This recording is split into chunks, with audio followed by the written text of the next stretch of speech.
Saúdo-vos com a santa paz de nosso Senhor e Salvador Jesus Cristo. Eu sou o pastor Sócrates, secretário de missões e professor na Escola Bíblica na Igreja Evangélica Assembleia de Deus, SEMEADAP, na cidade de Tartarugalzinho, no estado do Amapá, na região norte da República Federativa do Brasil, sob os cuidados pastorais do reverendo Josias Dias Fonseca.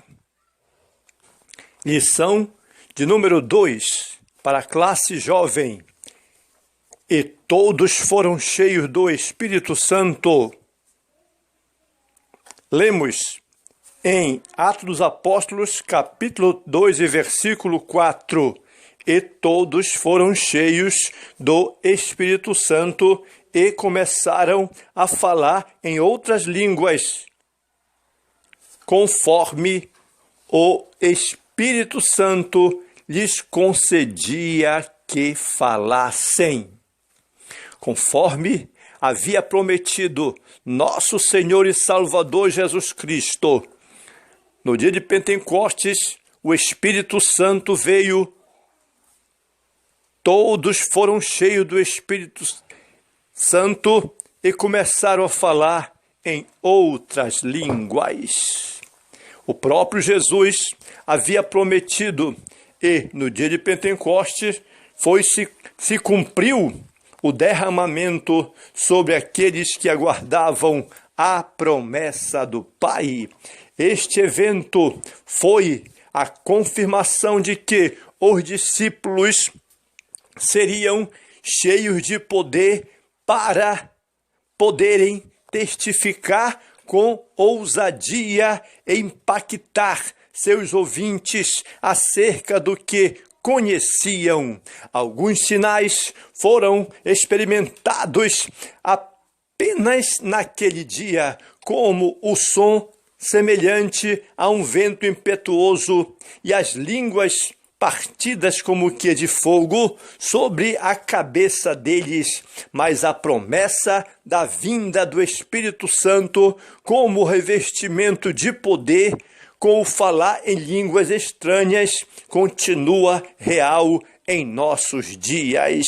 A descida do Espírito Santo marcou o início de um novo tempo em que aqueles primeiros cristãos seriam capacitados e impelidos a levarem a mensagem do Evangelho a toda a criatura em Jerusalém, na Judéia e Samaria e até aos confins da terra. A divulgação das boas novas não ficaria restrita a Jerusalém ou somente a Israel, mas também a toda a terra. A vinda do Espírito Santo tem essa finalidade na vida do crente de fazê-lo testemunhar do amor, da graça, do poder de Cristo a todos, sem distinção de pessoas. A expectativa para a promessa. Eles estavam unidos no mesmo propósito, no mesmo lugar. Quando nós nos unimos em um só propósito, quando a igreja se une com um só propósito, então a mão do Senhor é maravilhosa, se faz presente. E assim, o que aconteceu no cenáculo foi que o povo estava unidos no mesmo propósito e todos estavam em concordância, aguardando a promessa do Espírito Santo. 2. A oração indispensável para o cumprimento da promessa. Eles estavam em comunhão, eles estavam em oração, eles estavam em devoção a Deus, ali crendo, meditando, porque na oração é melhor ter um coração sem palavras do que palavras sem um coração e até sem a própria oração. 3. A previsibilidade da sua chegada. Não sabíamos o dia nem a hora que havia de chegar o Espírito Santo sobre a vida dos irmãos. Eles estavam esperando, eles estavam aguardando, eles estavam na promessa e não se afastaram. Fosse no Pentecoste, fosse em outro dia, não interessava. O interessante era crer, esperar e aguardar, porque o Senhor Jesus haveria de confirmar como confirmou a sua palavra. Portanto, o próprio Jesus disse: quem ouve a minha palavra e crê naquele que me enviou, tem a vida eterna e não entra em condenação, mas passou da morte para a vida. Ponto número 2. Cheios do Espírito Santo. Primeiro, sinais da presença do Espírito Santo. Quando da descida do Espírito Santo no dia de Pentecostes, alguns sinais sobrenaturais aconteceram. Primeiro, um som no céu como de um vento. Depois, o som depois do som, diz o texto da Bíblia, que foram vistas línguas repartidas como que de fogo, as quais pousaram sobre cada um deles. Então João Batista já havia falado do batismo com o Espírito Santo e com o fogo. E aqui na Bíblia, o fogo simboliza purificação e é um sinal da atuação divina. 2. Falando em outras línguas. A Bíblia relata que todos foram cheios do Espírito Santo e começaram a falar em outras línguas, conforme o Espírito Santo lhes concedia que falassem. Esse sinal, as línguas estranhas, demonstrou claramente que era algo divino acontecendo naquele local, pois aqueles homens, de repente, começaram a emitir palavras de uma língua desconhecida. Falavam aquilo que o Espírito Santo conhecia e concedia que profetizassem. O termo usado no grego refere-se a um falar inflamado ou entusiasmado. Eles não estão pregando, mas exaltando a Deus no poder do Espírito naquele momento especial. Não foi a jubilosa oração em línguas do grupo de discípulos que levou as pessoas ao arrependimento, mas a pregação poderosa de Pedro. Porém, as línguas foram sim um sinal de que aquele acontecimento era divino. Por isso, afirmamos que o batismo no Espírito Santo tem como evidência inicial o falar em novas línguas. 3. Alcançando outras nações.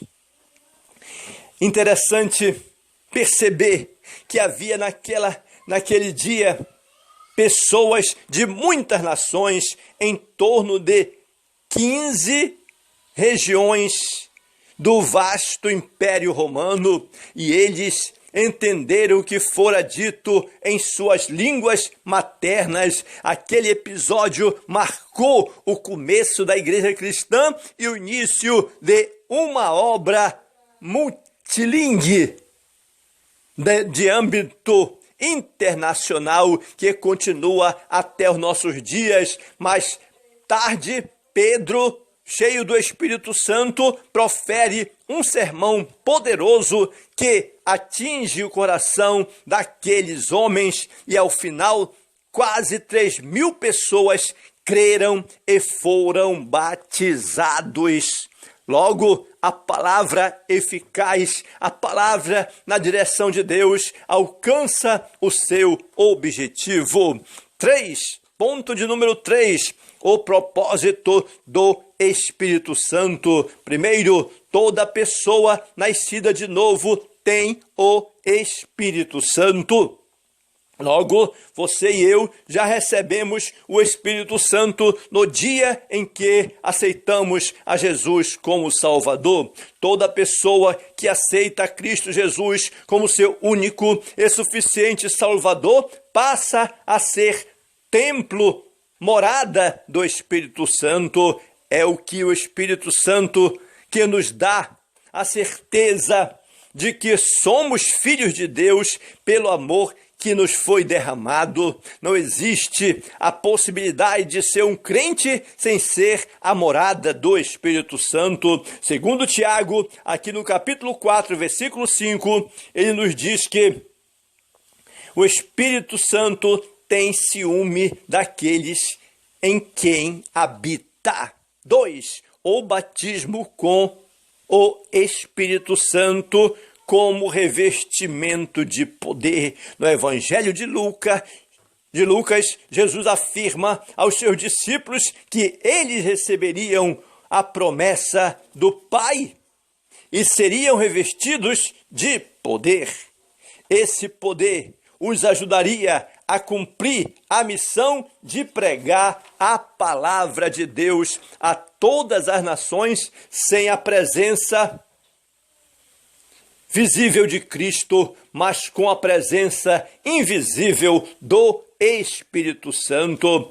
O escritor Meyer Perman declara que a característica principal dessa promessa é o poder para o serviço e não a regeneração para a vida eterna. Cremos no batismo com o Espírito Santo como uma experiência distinta da salvação e que tem o objetivo de capacitar o crente com poder para que ele testemunhe de Cristo e sirva a igreja para a edificação do corpo de Cristo. 3. O Espírito Santo como guia e santificador. Aqui podemos perceber que Jesus disse aos seus discípulos que o Espírito da verdade os ensinaria todas as coisas e faria lembrar-se de todo o que ele havia dito. Ele também disse que o Espírito Santo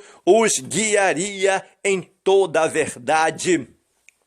Em um mundo com tantas atrações, ventos de doutrina e filosofias, como é bom saber que o Espírito Santo que habita em nós nos guia aquilo que é verdadeiro e que a graça de Deus é fundamental. Esse mesmo Espírito também nos santifica, nos alertando toda vez que corremos perigo de pecar contra Deus. Lemos em Filipenses capítulo 2 e versículo 13 e entendemos que toda vez que queremos realizar algo que agrada ao Senhor, sabemos que não é bom, não é por vontade nossa, mas procede do propósito e do próprio Espírito Santo que efetua em nós tanto o querer como o realizar. Que maravilhas que nós lemos ainda em Romanos capítulo 8, versículo 26 e 27, que é tão maravilhoso sabermos que temos esse tesouro habitando em nós, nos santificando, guiando e nos ajudando em momentos de fraqueza e até mesmo quando não sabemos orar, Ele nos ajuda levando ao Pai nossas orações e suplicais.